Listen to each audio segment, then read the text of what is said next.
ನಿಮ್ಮ ಹಳೆಯ ಒಡವೆನ ಅಧಿಕ ಬೆಲೆಗೆ ಮಾರಬೇಕೆ? ಅಟಿಕಾಗೆ ಕಾಲ್ ಮಾಡಿ 8880 Attica gold company. Congress BJP JDS ನಡುವೆ ಬಿಡದೆ ಬಡಿದಾಟ ಜೋರಾಗಿದ್ದು ಇದೀಗ ಬಿಜೆಪಿ ನಾಯಕರ ವಿರುದ್ಧ ಪೋಸ್ಟರ್ ಕ್ಯಾಂಪೇನ್ ಶುರುವಾಗಿದೆ. ಬಿಜೆಪಿ ಜೊತೆ ಜೆಡಿಎಸ್ ನಾಯಕರ ವಿರುದ್ಧವೂ ಪೋಸ್ಟರ್ ಹಾಕಿದ್ದಾರೆ. ಆರ್ ಅಶೋಕ್, ವಿಜಯೇಂದ್ರ, ಚಲವಾದಿ ನಾರಾಯಣಸ್ವಾಮಿ ಜೊತೆ ಕುಮಾರಸ್ವಾಮಿ, ನಿಖಿಲ್, ಅನಿತಾ ಕುಮಾರಸ್ವಾಮಿ ವಿರುದ್ಧವೂ ಕೂಡ ಬಿಡದೆಯಲ್ಲಿ ಪೋಸ್ಟರ್ ಹಾಕಿದ್ದಾರೆ. ಬಿಡದಿ ಮುಖ್ಯ ರಸ್ತೆಯ ಗೋಡೆಗಳಲ್ಲಿ ಪೋಸ್ಟರ್ಗಳು ರಾರಾಜಿಸ್ತಾ ಇದ್ದಾವೆ. ಇನ್ನು ಪೋಸ್ಟರ್ಗಳ ವಿರುದ್ಧ ಕೇಂದ್ರ ಸಚಿವ ಎಚ್.ಡಿ. ಕುಮಾರಸ್ವಾಮಿ ಕಿಡಿಕಾರಿದ್ದು, ಸಿಎಂ ಆದ್ಮೇಲಾದ್ರೂ ವಿಡಿಯೋ ಮಾಡಿಸೋದು, ಪೋಸ್ಟರ್ ಅಂಟಿಸೋದು ಬಿಡ್ತಾರೆ ಅಂದ್ಕೊಂಡಿದ್ದೆ, ಆ ಬುದ್ಧಿ ಡಿ.ಕೆ. ಶಿವಕುಮಾರ್ಗೆ ಇನ್ನೂ ಹೋಗಿಲ್ಲ ಅಂತ ತೀವ್ರ ವಾಗ್ದಾಳಿ ನಡೆಸಿದ್ರು.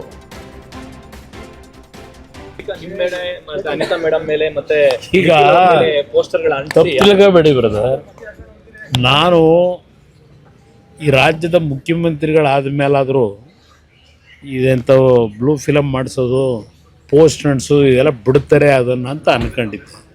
ಆ ಕೈಯಲ್ಲಿ ಇನ್ನೂ ಹೋಗಿಲ್ಲ. ಅದೆಲ್ಲ ಪೋಸ್ಟ್ ಅಂಟಿಸ್ಬಿಟ್ಟು ಪ್ರಚಾರ ಮಾಡೋ ಅಂಥದ್ದ? ನಂದು ಬಿಟ್ಟುಬಿಡಿ, ಈವನ್ ನಾನು ಹೆಂಡ್ತಿದ್ದು ಫೋಟೋ ಹಾಕೋರು, ನಂದು 100 ಎಕರೆ ಅಂತ ಅದೇನೋ ನಿಖಿಲ್ದು ನಂದು ಹಾಕೋರಲ್ವೇ. 46 ಎಕರೆ 40 ವರ್ಷದ ಹಿಂದೆ ಕಷ್ಟಪಟ್ಟು ಸಂಪಾದನೆ ಮಾಡಿರೋ ಜಮೀನು. ಅದು ಬಿಟ್ಟು ನನ್ನ ಹೆಸರಲ್ಲಿ ಇನ್ಯಾವ ಜಮೀನಿದೆ? 100 ಎಕರೆ ಅಂತೇನು ಹಾಕೊಂಡವ್ರಲ್ಲ ಪೋಸ್ಟ್ರಲ್ಲಿ. ಇನ್ನು ಅನಿತಾ ಮೇಡಮ್ ಅವ್ರದ್ದು 36-37 ಎಕರೆ ತಗೊಂಡವ್ರೆ, ಖರೀದಿ ಮಾಡಿರೋದು. ಖರೀದಿ ಮಾಡಿರೋ ಜಮೀನ ಯಾವನೋ ಪೋಸ್ಟ್ ಹಾಕೊಂಡು ಅವ್ರ ಹೆಸರಿನಲ್ಲಿ ಹಾಕ್ಬಿಟ್ಟು ನನಗೆ ಜಮೀನು ಕೊಡಿಂದರೆ ಬೆನಗಾನಹಳ್ಳಿಲಿ ಸಾಕು. ಬಿಡದೆ ಟೌನ್ಶಿಪ್ ಕಾಳಗ ತೀವ್ರಗೊಂಡಿದ್ದು ಜೆಡಿಎಸ್ ನಿಯೋಗ ಭೇಟಿ ಬೆನ್ನಲ್ಲೇ ಬಿಜೆಪಿ ಟೀಮ್ ಕೂಡ ಬಿಡದಿಗೆ ಭೇಟಿ ನೀಡಿದೆ. ಟೌನ್ಶಿಪ್ ವಿರೋಧಿಸುತ್ತಿರುವ ರೈತರನ್ನ ಬಿಜೆಪಿ ನಿಯೋಗ ಭೇಟಿಯಾಗಿದೆ. ಬಿಜೆಪಿ ರಾಜ್ಯಾಧ್ಯಕ್ಷ ವಿಜಯೇಂದ್ರ, ವಿಪಕ್ಷ ನಾಯಕ ಆರ್ ಅಶೋಕ್, ಪರಿಷತ್ ವಿಪಕ್ಷ ನಾಯಕ ಚಲವಾದಿ ನೇತೃತ್ವದ ನಿಯೋಗ ಭೇಟಿ ಮಾಡಿದೆ. ಇನ್ನು ಬಿಜೆಪಿ ನಾಯಕರು ಕೆಂಪಯ್ಯನ ಪಾಳ್ಯದ ರೈತರ ಅಹವಾಲನ್ನ ಕೇಳಿದ್ದು, ಯಾವುದೇ ಕಾರಣಕ್ಕೂ ಭೂ ಸ್ವಾಧೀನ ಆಗಬಾರದು, ಭೂ ಸ್ವಾಧೀನ ಆದರೆ ನಮಗೆ ನೆಲೆ ಇರಲ್ಲ ಅಂತ ರೈತರು ಅಳಲು ತೋಡಿಕೊಂಡ್ರು. ಈ ವೇಳೆ ಹಾಲು ಡೈರಿಗೂ ಭೇಟಿ ನೀಡಿ ರೈತರ ಜೊತೆ ಬಿಜೆಪಿ ನಾಯಕರು ಮಾತುಕತೆ ನಡೆಸಿದ್ರು.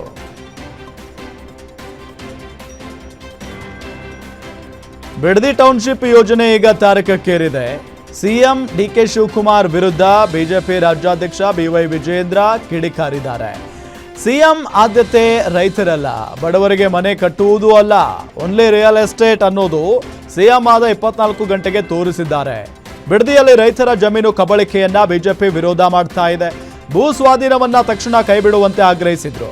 ಇನ್ನು ಬಿಡದಿಯಲ್ಲಿ ಬಿಜೆಪಿ ನಾಯಕರ ವಿರುದ್ಧ ಪೋಸ್ಟರ್ ವಿಚಾರವಾಗಿ ಪ್ರತಿಕ್ರಿಯೆ ನೀಡಿದ ಅವರು, ನಮ್ಮನ್ನ ಕಾಂಗ್ರೆಸ್ ಶಾಸಕರು ಎಂದು ಸಿಎಂ ಭಾವಿಸಿರುವಂತಿದೆ. ನಮ್ಮ ವಿರುದ್ಧದ ಪೋಸ್ಟರ್ ಆಂದೋಲನಕ್ಕೆ ಹೆದರುವುದಿಲ್ಲ, ನಿಮಗೆ ಹೆದರಲು ನಾವು ಕಾಂಗ್ರೆಸ್ ಶಾಸಕರಲ್ಲ ಅಂತ ಆಕ್ರೋಶ ವ್ಯಕ್ತಪಡಿಸಿದ್ದಾರೆ. ಎಲ್ಲೋ ಒಂದ್ ಕಡೆ ನಮ್ಮನ್ನ ಕಾಂಗ್ರೆಸ್ ಪಕ್ಷದ ಶಾಸಕರು ಅಂತೇಳಿ ಮುಖ್ಯಮಂತ್ರಿಗಳು ಭಾವಿಸಿದಂತೆ ಕಾಣ್ತಾ ಇದೆ. ನನ್ನ ವಿರುದ್ಧ, ಭಾರತೀಯ ಜನತಾ ಪಾರ್ಟಿ ನಾಯಕರುಗಳ ವಿರುದ್ಧ, ವಿಪಕ್ಷ ನಾಯಕರ ವಿರುದ್ಧ ಪೋಸ್ಟರ್ ಆಂದೋಲನ ಶುರು ಮಾಡಿದ್ದಾರೆ. ಬೆದರಿಕೊಳ್ತಕ್ಕಂಥ ಪ್ರಶ್ನೆ ಇಲ್ಲ. ನಿಮ್ಮ ಗೊಡ್ಡು ಬೆದರಿಕೆಗೆ ಹೆದರಿಕೊಳ್ತಕ್ಕಂಥದಕ್ಕೆ ನಾವೇನು ಕಾಂಗ್ರೆಸ್ಸಿನ ಶಾಸಕರು ಕೂಡ ಅಲ್ಲ. ಈ ನಾಡಿನ ರೈತರ ಪರವಾಗಿ ನಿಲ್ಲಬೇಕಾಗಿರ್ತಕ್ಕಂಥ ಕರ್ತವ್ಯ ನಮ್ದಿದೆ. ರೈತರ ಧ್ವನಿಯಾಗಿ ಹೋರಾಟ ಮಾಡಬೇಕಾಗಿರ್ತಕ್ಕಂಥ ಜವಾಬ್ದಾರಿಯೂ ಕೂಡ ವಿರೋಧ ಪಕ್ಷದ ಮೇಲೆ ಇದೆ. ಅದನ್ನು ನಾವು ಮಾಡ್ತೇವೆ.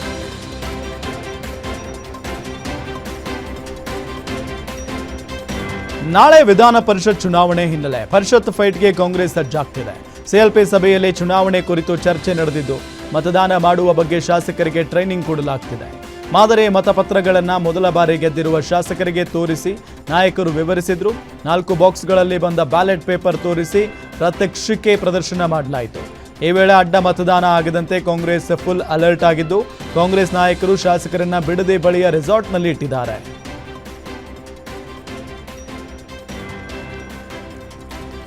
ಬಿಜೆಪಿಯಿಂದಲೂ ವಿಧಾನ ಪರಿಷತ್ ಚುನಾವಣೆಗೆ ರಣತಂತ್ರ ರೂಪಿಸಲಾಗಿದೆ. ಇಂದು ಸಂಜೆ 6 ಗಂಟೆಗೆ ಬಿಜೆಪಿ ಶಾಸಕಾಂಗ ಪಕ್ಷದ ಸಭೆ ನಡೆಯಲಿದ್ದು, ಬಿಜೆಪಿ ಮುಖ್ಯ ಸಚೇತಕರಿಂದ ಎಲ್ಲಾ ಶಾಸಕರಿಗೆ ವಿಪ್ ಜಾರಿ ಮಾಡಲಾಗಿದೆ. ಬಿಜೆಪಿ ಅಭ್ಯರ್ಥಿಗಳಾದ ಲಿಂಗರಾಜ್ ಪಾಟೀಲ್, ರಘು ಕೌಟಿಲ್ಯ ಗೆಲುವು ಬಹುತೇಕ ಖಚಿತ ಎನ್ನುವ ಲೆಕ್ಕಾಚಾರ ಶುರುವಾಗಿದ್ದು, ಯಾರಿಗೆ ಮತ ಹಾಕಬೇಕು ಅಂತ ಸಭೆಯಲ್ಲಿ ಸ್ಪಷ್ಟ ಸೂಚನೆ ನೀಡಲಾಗುತ್ತೆ. ಇನ್ನು ಎಲ್ಲ ಶಾಸಕರಿಗೆ ಕಡ್ಡಾಯವಾಗಿ ಹಾಜರಾಗುವಂತೆ ನಿರ್ದೇಶನ ನೀಡಲಾಗಿದ್ದು, ಜೆಡಿಎಸ್ ಅಭ್ಯರ್ಥಿಗೆ ಬಿಜೆಪಿ 2ನೇ ಪ್ರಾಶಸ್ತ್ಯದ ಮತ ನೀಡುವ ನಿರ್ಧಾರ ಮಾಡಿದೆ. ಇನ್ನು ಮೈತ್ರಿ ಪಕ್ಷಗಳಲ್ಲೂ ಪರಿಷತ್ ಫೈಟ್ನ ತಂತ್ರಗಾರಿಕೆ ಜೋರಾಗಿದೆ.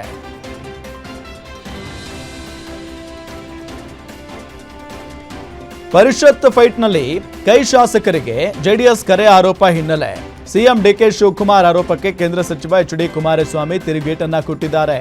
ಬೆಂಗಳೂರಿನಲ್ಲಿ ಪ್ರತಿಕ್ರಿಯೆ ನೀಡಿದ ಕುಮಾರಸ್ವಾಮಿ, ನಾವೇನು ಆಪರೇಷನ್ ಮಾಡೋಣ, ನಮ್ಮದು ಸಣ್ಣ ಪಕ್ಷ, ನಮ್ಮ ಕೈಯಲ್ಲಿ ಏನಿದೆ, ಸರ್ಕಾರ ಅವರ ಕೈಯಲ್ಲಿದೆ, ಮ್ಯಾನ್ ಮಜಲ್, ಹಣದ ಪವರ್ ಎಲ್ಲ ಅವರೇ ಇಟ್ಕೊಂಡಿದ್ದಾರೆ, ಅವರ ವಿರುದ್ಧ ನಾವು ಫೈಟ್ ಮಾಡೋಕ್ಕಾಗುತ್ತಾ ಅಂತ ಪ್ರಶ್ನೆ ಮಾಡಿದ್ರು.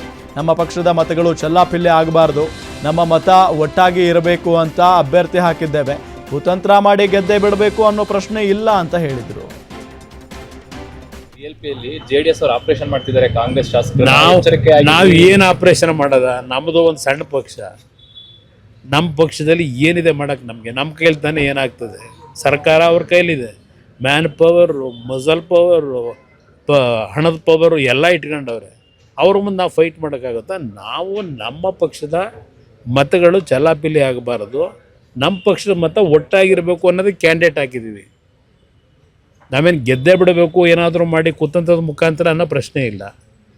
ಈಗ ನಮ್ಮ ಅಭ್ಯರ್ಥಿ ಅರ್ಜಿ ಹಾಕಬೇಕಾದ್ರೆ ಹೇಳಿದ್ದಾರೆ ಆತ್ಮಸಾಕ್ಷಿ ಮತ ಕೊಡಿ ಅಂತ ಕೇಳಿದ್ದಾರೆ. ಇದು ಹೊರತುಪಡಿಸಿ ಏನಿದೆ? ಇವತ್ತು ನಮ್ಮ ಜೊತೆಗೆ BJP ಪಕ್ಷದ ಸರ್ಪ್ಲಸ್ ಓಟ್ ಇದೆ. ಆ ಓಟಿಗೆ BJP ನಾಯಕರಿಗೆ ಮನವಿ ಮಾಡಿದ್ದೇವೆ. ನಾವು ನಮ್ಮ ಓಟನ್ನು ಭದ್ರವಾಗಿ ಇಟ್ಕೋಬೇಕು ಅನ್ನೋದಕ್ಕೋಸ್ಕರ ಮಾಡಿದ್ದೀವಿ ಅಷ್ಟೇ. ಅಲ್ಲಿನ ಆಂತರಿಕ ಭಿನ್ನಮತ ಏನಾದರೂ ನಿಮಗೆ ಪ್ಲಸ್ ಆಗ್ಬೋದು ಅನ್ನುವಂಥ ಲೆಕ್ಕಾಚಾರ. ನೋಡೋಣ, ಅದು ಭಗವಂತ ಇಚ್ಛೆ. ಅದೇನಾದರೂ ಆ ರೀತಿ ಆದರೆ ನಿಜಕ್ಕೂ ಆ ಕೆಲಸ ಮಾಡಿದ್ರೆ ಸರ್ಕಾರಕ್ಕೆ ಒಂದು ಬಿಗಿ ಮಾಡೋಕ್ಕೆ ಅನುಕೂಲ ಅನ್ನೋದು ನನ್ನ ಅಭಿಪ್ರಾಯ.